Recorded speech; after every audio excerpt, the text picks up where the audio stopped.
my fellow readers. This is Dark77777. Welcome to another fanfiction review. As always, a link to the story will be in the description below. Please like the video, subscribe to the channel, click on the bell for notifications, leave a comment in the comment section below on your thoughts of the story, and finally, my opinion. My opinion is not indicative of the world, so please respect that. So, the story I'm doing today is The Revolution of Sumireko Usami. This was written by Asakihara Shinobu.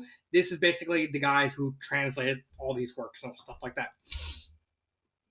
And if you remember, back in 2023, I did a series of stories that are centered around these two, Maribel Hearn and Renko Usami, basically called the Hifu Detective Agency. Now, as a way to catch up, the Hifu Detective Agency series is basically a series of fan fictions written by Asakihara Shinobu and tells the story of these two as they're taken from their home in 2085 Tokyo, and transported 80 years in the past to 2005, about 2003-ish, Gensokyo, and their experiences dealing with basically 14 games in the Touhou timeline. Everything from Embodiment of Scarlet Devil, which is Case 1, to the ending Case 14, which is Urban Legends in Limbo. And their various whole shenanigans involving Renko kind of going off her own little tangent and kind of just telling her own story. It's a very consistent fanfiction. I think in terms of like quality, like quote unquote quality, all throughout like the stories. I've only read like half of them. This will technically be like the halfway point because I'm going through like the entire series from start to finish. And I'm actually right here. There's actually Phantasmagoria Flower Viewing, which is case number 5, because I want to get stuck, because eventually I'm going to start on case 8, and I want to get through the other cases 1 to 7 again to kind of refresh my memory on things. So, on a terms of like consistent quality level, I think Hifu Detective Agency is probably the most consistently good. Every single story I think is really solid. I think like the weakest one is where is I think it's Hifu. I think it's Immaterial Mrs. Power, which is still a B. And it is like the weakest because it doesn't really have much going for it, but it's still like a good story. But like everything else is like A or S tier. And I even think the series has like one of my favorite running gags of like any fan fiction, with like Maribel being obsessed with like putting her face in Ron's tails is why I use like, and like obsessing about the mofu. It's just like, come on, look at those tails. You want to put your face in them too. Oh, wrong one. So, what is this story about? Here's the thing. This story is predicated on one specific thing only, to the detriment of everything else involving the story. And that is establishing Sumireko Usami's character in the context of these fanfiction series. Now, you're wondering, who is Sumireko Usami? This is Sumireko Usami. She is quite literally just a girl. Like in the context of like Touhou, every single character has like these super magical powers, like kind of weird, vague backstories. Sumireko, she's just a kid. She's just a girl. She's a girl with psychic powers, but she's just a girl. She's just a normal high school freshman. She's actually one of the few characters we have more or less a definitive age. In the fact, I think she's like in the events of Urban Legends and Limbo, I think she's like 14, which is like, wow. She's actually like one of the youngest. No, Kokoro would probably be like the youngest character, because she's like, her whole thing is like her her whole thing in her game was like she's literally just born. So yeah, she would actually be one of the youngest characters of the entire franchise. I know the youngest character technically is Harano Kokoro, but that's neither here nor there. So this story's only job is that it's supposed to establish Sumireko's role as a role and set up the events of not only the finale, which is just despite the fact calling Deep Secrets, it's supposed to be based on Urban Legends of Limbo, which is the game that introduces her, but also double dealing character due to the simple fact that this story also features a character named Reiko, who, to be honest, I'm gonna have to talk about because she's quite honestly a big plot hole. So how does the story establish Sumireko's character? Well, the first thing we need to talk about before I even talk about the plot is the framing device that this story uses, especially in comparison with the rest of the stories. So, for context, in the Hifu Detective Agency, all the main stories are told with a framing device of being a massive document. So, in context, each case, i.e., each story, is written in a small booklet by Maribel Hearn after the events have already happened. So basically, it's Maribel recounting from memory all the events that have happened, and so she kind of has to give evidence after that. That's why certain details and certain fics are completely omitted, like any of the like most of the Danmaku fights that occur in the gameplay are completely skipped over here because Maribel and mostly Maribel just doesn't really care about that. So it's like, okay, for the sake of time and clarity, we're just gonna skip this. And so this story kind of just follows a very similar pattern, like a simple pattern. They get wrapped. Rekko and Maribel get wrapped up in an incident. One of the canon incidents. Renko starts asking questions. Maribel kind of gets dragged along. Renko comes up with this massive, weird theory, which may or may not be true. And eventually, it's like, I just want to. I'm just a curious person, which is in essence Renko's biggest character trait, and also her biggest character flaw is her curiosity, because if I remember right, at the end of Phantasmagoria, it's to reveal that her curiosity is actually actively starting to destroy their friendship. I don't know how it's going to happen in Subterranean Animism, but going back to in context with Gaiden's framing device is a series of documents written by Sumireko in a written notebook, and also her brother Karo in a series of USB drives. And that's more or less the framing. And honestly, the framing device is different from, which is why I brought it up, because the framing device is different enough. But at the same time, it really kind of causes problems with the story because of the very, very fragmented way the story is told, instead of being like one universal constant, because all the mainline stories are taken exclusively from Mary's point of view.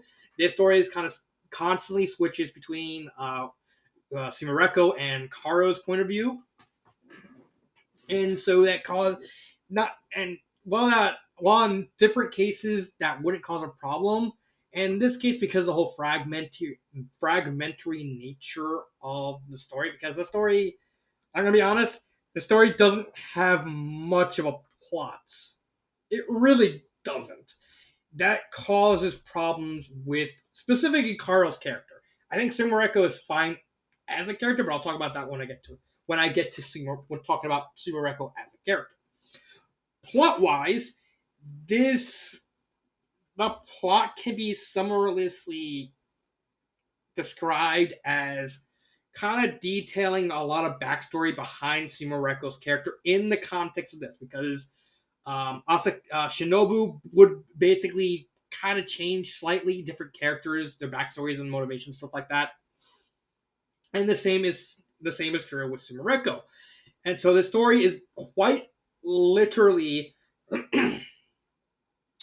who this is about Sumireko, who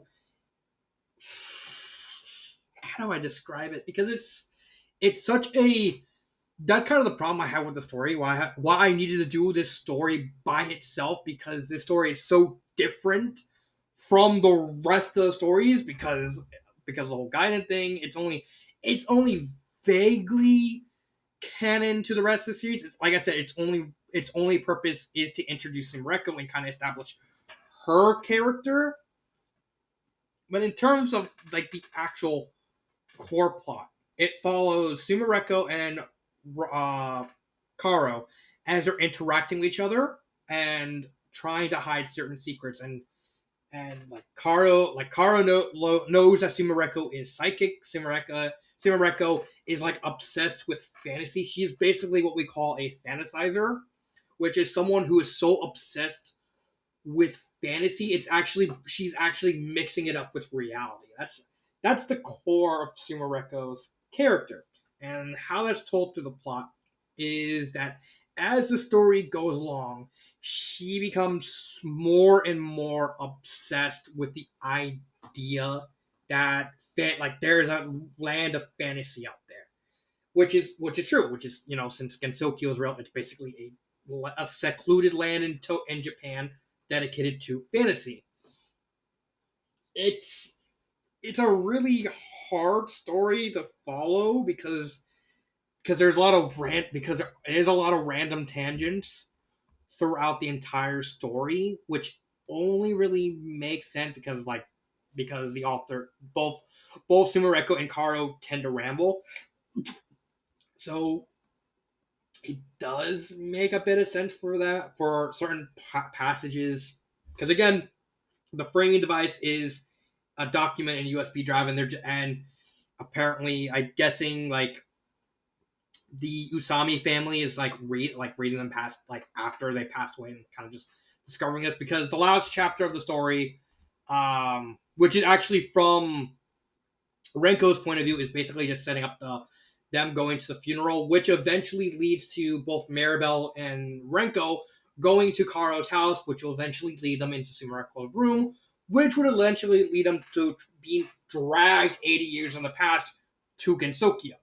So it makes sense that the main framing is the family reading this like some sort of will. So, like, kind of reminisce and find out something about Sumireko. Because at the time the first story happens, Sumireko's been dead for like a long time. Basically, in universe, she she leaves her home at 14, lives on her own, randomly starts falling asleep, which is canon. Basically, how Sumireko is able to get to Gensokyo in canon is that she basically falls asleep, and her subconscious somehow transports itself into Gensokyo. That's basically what happens here, but in a more dangerous vibe, where she sleeps so much her body literally withers away, and they even take her to the hospital. She just wake up for like a couple minutes, go back to sleep, wake up, go back to sleep, and then she eventually just stopped waking up, and then her body just completely just slowly failed over the course of like 20 years, until eventually she just passed away in her sleep, and no one knows why. So it's a really disturbing take on her backstory, because we know, if you played the games or know her backstory, she does do that. She does sleep a lot, and it's unknown whether or not what happens, because I think, like, Antimony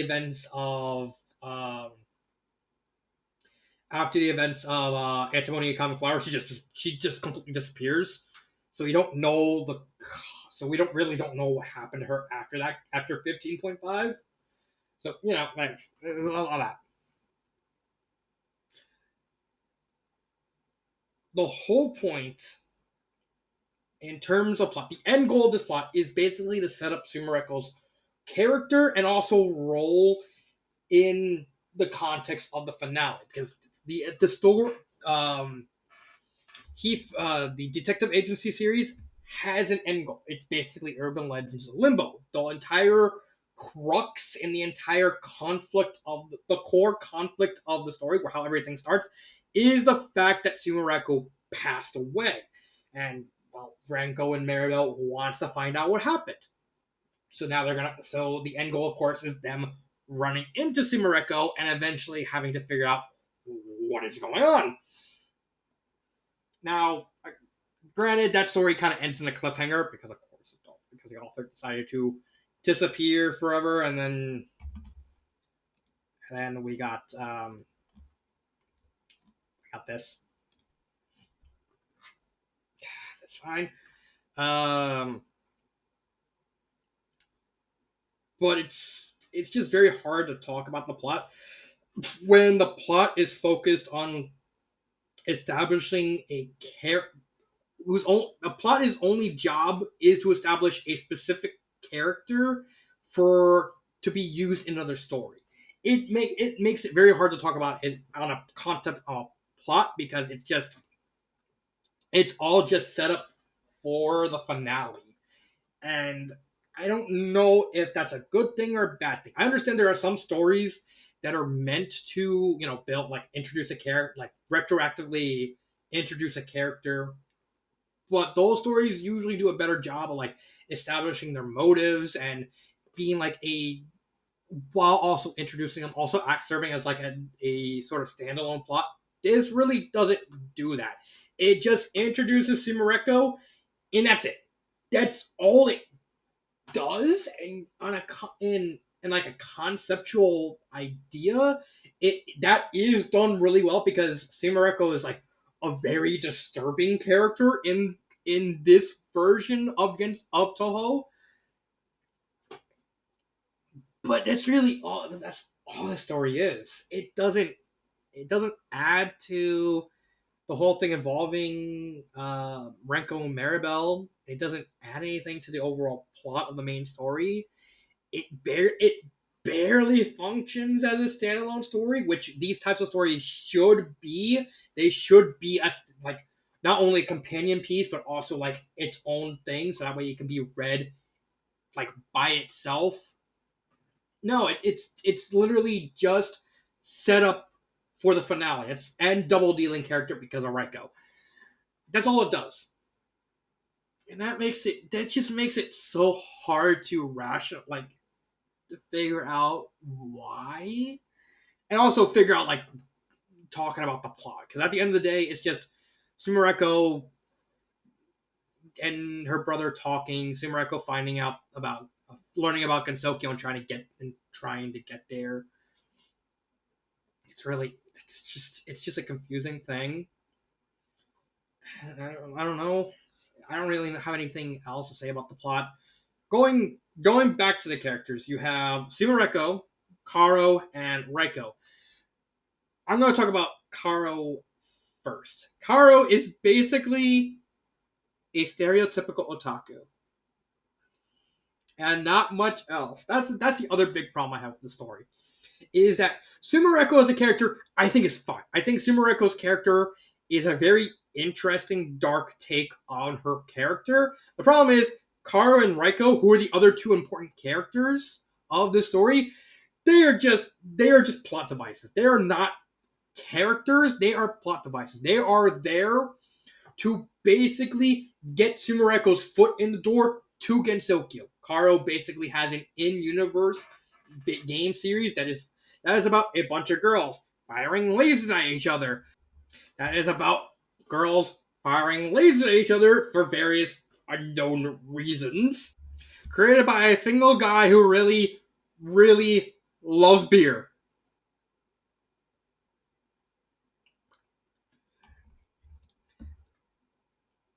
But in terms of Karo as a character, he's just an otaku. He doesn't have any depth.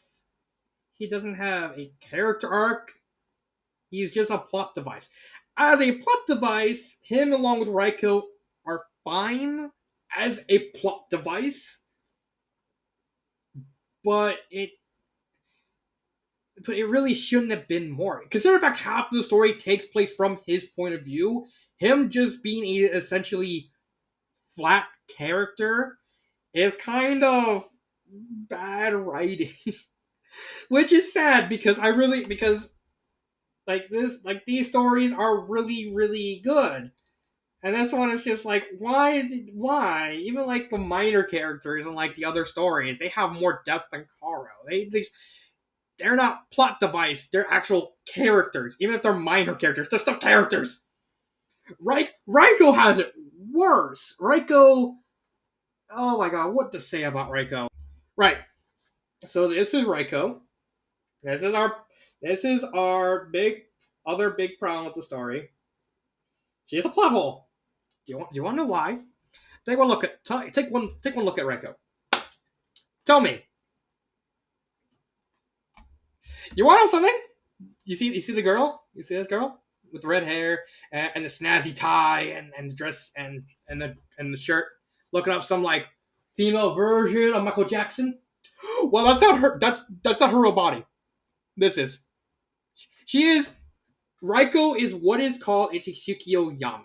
So what a Tsukio Yami is a type of yokai that comes from an object. So any object. So for instance, for Raiko's specific instance, a drum set that's been around for so long that the drum set gains sentience. It gains a soul, and it gains like a will and stuff like and all that. And basically, a Chitsuki Ogami's whole behavior process are more or less based on how it was treated throughout its life. So if a Tsuki Oyami was treated very well, then the Tsuki Ogami would be a very, very nice yokai. Even like helping the family out. It's like, hey, like I hammer Tsuki Ogami would actually willingly help the owner hammer some stuff down and basically be like a genuinely nice person, like even help the family and help others. But if a Tsuki Oyami was treated poorly, then the Tsuki Oyami becomes like a true like monster demon sort of thing and will kill people and harm people. And then we got Kogasa, who's just basically spoopy. She's just very cute and huggable and deserves all the head pats. Raiko, in the context of this story, is a human who's also a psychic like Sumireko. Now, the author changing Raiko's whole thing from yokai to human, okay, not the biggest change because the core concept of the Hifu detective agency stories is the idea that perception equals power. Basically, if enough people perceive things as real in Gensokyo, it will be real. So people believing that Raiko is a yokai, okay, fine, that makes sense because in the laws of Gensokyo, Raiko is a yokai, even if she's a human. It just is. Here's the thing.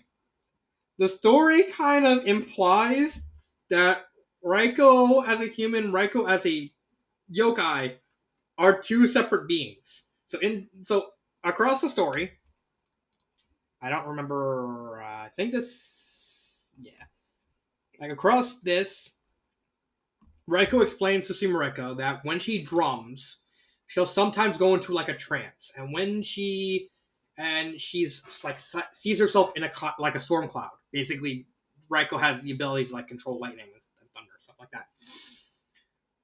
Raiko sees herself in like across like staring out in this big area, and she sees this mountain, which is Yokai Mountain. This gigantic field of sunflowers, of the Garden of the Sun, and most importantly, she sees a sort of Chinese-looking castle upside down in the sky, which of course is the Shining Needle Castle, which is the home of Shinya Maru Sukuna, and also the setting where Double Dealing character is, which is the game she's introduced. She's introduced in that game as the game's super boss. Now, just like Karo, Raiko's literally just there to get Sumireko's foot inside to Gensokyo because she's the one who shows Sumireko that such a place exists because Sumireko basically, help like Sumireko like asked Raiko, said, okay, I'm gonna help you drum. It's like I just sit on your lap and we just talk to each other and you drum. And then Raiko basically uses her, like, is able to transfer her sight to Sumireko, and she sees what Gensokyo's like. That's that's her entire role in the story, is for that one moment. It's, again, just like with Karo, and I haven't talked about like Karo's dynamic with Sumireko. Um, it's fine. Raiko's role. Problem is, she's essentially a flat character. The idea of whether or not she is or is not, whether the idea of either she's a yokai or the yokai and human are like two separate characters, that's at least something interesting. But until I get to double dealing character, I don't know for sure. So I'm gonna put an asterisk next to Raiko's name and kind of, we'll see what happens when I get to DDC. When it comes to grammar, it's, I mean, not so grammar, but like the character, like, oh yeah, I haven't talked about Sumireko. I completely almost skipped her. Sumireko is a very, very twisted take on her character in the story. She's very much a more optimistic character, kind of slightly wary, because she's obsessed. Like, her entire character in Urban Legend Limbo is the fact that she wanted to see Gensokyo for so long, which is what this story is supposed to establish, like her finding out about Gensokyo and her wanting to stay in Gensokyo. This takes a very dark take on that idea, where she's so obsessed with just the idea of fantasy. It's a really dark, twisted take on her character. Like, the idea, like, she's so obsessed with fantasy and fiction that like, over the course of the story, it bleeds into her, like, her mindset, to the point where, like, she closes up everyone and everything around her. Even Karo, who was like her her last, like, interaction sort of thing. That and Raiko, she even closes them off because she moves away, and she assumes, like, looking like this specifically to draw people away, so she can continuously look more closely into trying to get to Gensokyo. And she's also really, really, really, it's a really, she's so apathetic and nihilistic about the real world. Like, just from the sentence, humans have lost their taste for illusions. It's the idea that she hates the concepts of science so much, because now you have people like, oh, they're, instead of going off on fantastical adventures and all this, because again, Sumireko is 13, 14 in the story.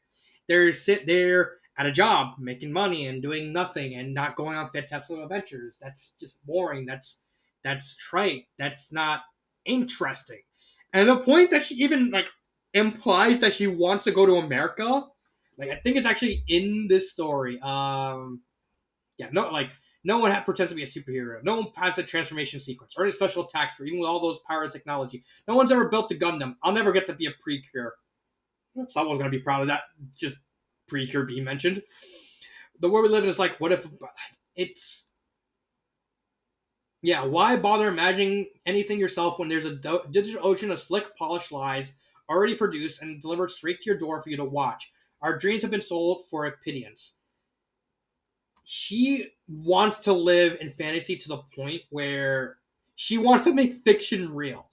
And it gets so far, like, I don't remember if it's in this story or like, I think, document 3, because the documents switch between Sumireko and Karo. It's like that it heavily implies that she wants to go to America to commit a school shooting because, oh, it's something that's really fucked up. And that's not even like talking on her relationship with her brother, because like her and her brother's relationship boils down to them talking like sexual innuendos to each other. Like, oh wow, the life of high school must be really hard. You look busy. You're just sitting in my room reading novels all day. Spring break, go sing karaoke or something, or meet your friends at the mall. You're 13. Go do cute girl stuff with other girls. It's your day off. Oh, brother, you don't know what it's like being a genius like me. That's another thing with Sumireko. She's very full of herself, but she is that's. But at least the full of herself is like canon. She is canonically full of herself. I had to go to boring classes where they teach pointless remedial level facts anyone could Google. I'm surrounded by morons who only like the most insipid, inane sorts of mass media garbage, and I still got years and years of school ahead of me. A normal kid like you can't understand my pain. Let's see. Yeah, these light novels are all sensationalist garbage and juvenile power fantasies, but at least they're fantasies. It's like it's that's it. Basically starts like, oh, they're just ripping each other on like intelligence and stuff like that. But then as the story goes on, I gotta actually find it.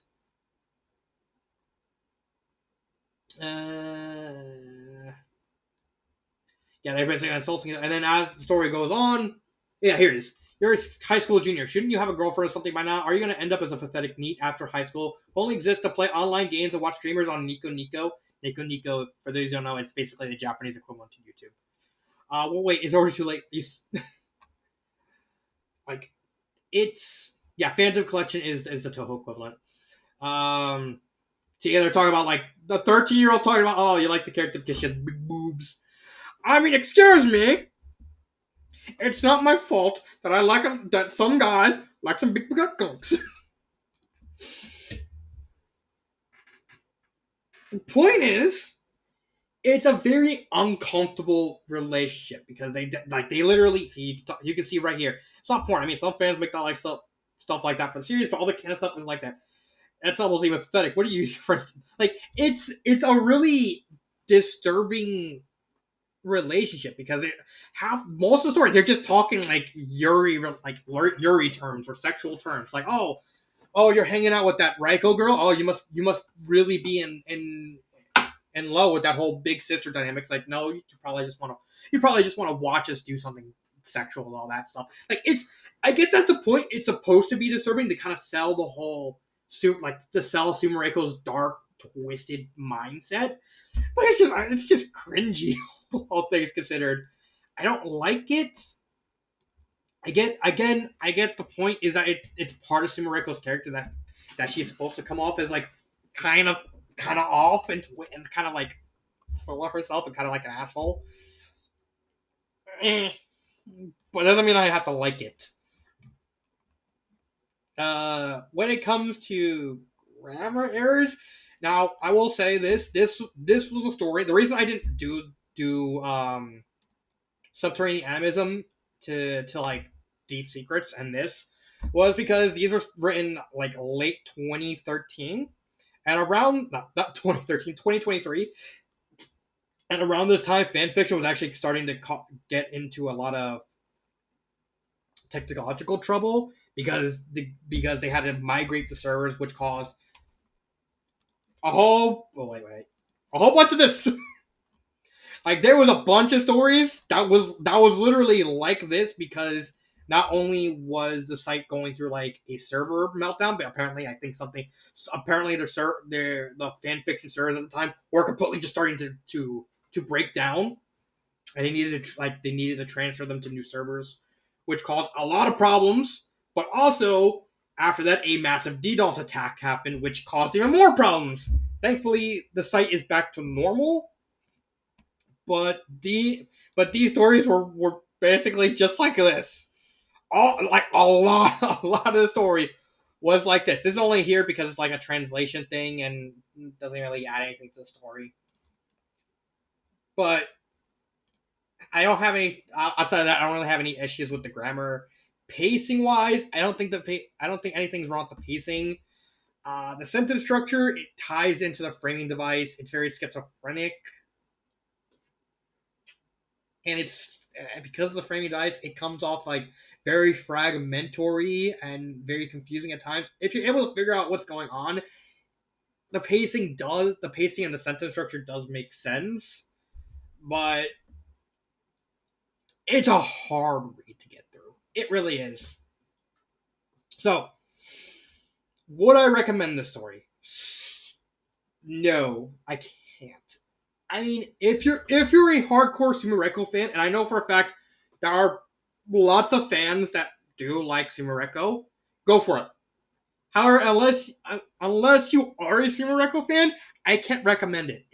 It's too linear. It does not have a plot. It serves only one purpose, and while that purpose is good, it comes at the detriment of everything else involving the story.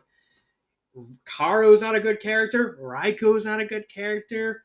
I think Sumireko's fine, but the fact that there's no plot beyond just establishing Sumireko's character really hurts the story. And it's just not enjoyable. Again, I don't like the dynamic between the brother and sister. I just think it's uncomfortable. Okay, like seriously. As far as objectionable content goes, this story contains discussion of murder, and essence and plot, like the whole school shootings thing mentioned, genocide, underage sex, and masturbation, and a few scenes that, if you squint, might count as some sort of non-physical, mental/spiritual sex involving a minor.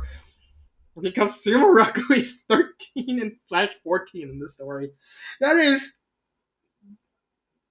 I can't even begin to get about that. Again, I get talking about this dark stuff is kind of the point because of Sumireko's mindset being very twisted.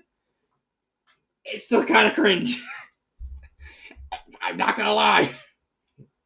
So I can't recommend the story unless you're a big fan of the character. If you're a big fan of the character, go ahead, because then, hey, you might like this different take on her character. Touhou's whole thing is, here's like a bunch of million takes on the character. Hell, one of my favorite YouTube channels right now is basically just a concept of taking a lesser known character and kind of just making her kind of goofy, and by extension making the other Tengu goofy. Shout out to Obaniwan. He's a good channel. Go. I recommend him. But really,